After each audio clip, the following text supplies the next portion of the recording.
मंडळी, लवकरच स्टार प्रवाहावरची आई कुठे काय करते ही मालिका निरोप घेणार अशी बातमी नुकतीच समोर आली होती. आता मालिकेचं शूटिंग संपलं असून येत्या सोमवारी मालिकेचा शेवटचा भाग प्रसारित होणार आहे. मागील 5 वर्षापासून प्रेक्षकांचं भरभरून मनोरंजन करणारी आई कुठे काय करते ही मालिका आता प्रेक्षकांचा निरोप घेत आहे.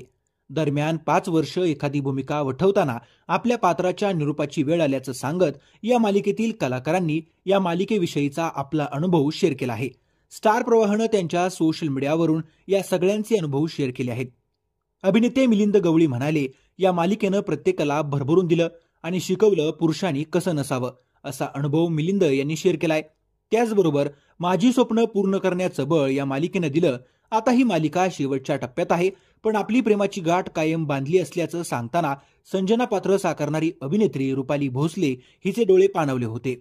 तर दुसरीकडे अरुंधतीला 17 वर्षाच्या तरुणापासून 70 वर्षाच्या वृद्धापर्यंतचे लोक भेटून मला सांगतात, तुमच्यात मला माझी आई दिसते, असं अरुंधतीनं सांगितलं. आई कुठे काय करते ही मालिका बंद होणार हे समजताच मालिकेचे चाहते तसेच मालिकेच्या कथानकाला अजिबात पसंत न करणाऱ्या प्रेक्षकांच्या संमिश्र प्रतिक्रिया सोशल मीडियावर पाहायला मिळत आहेत.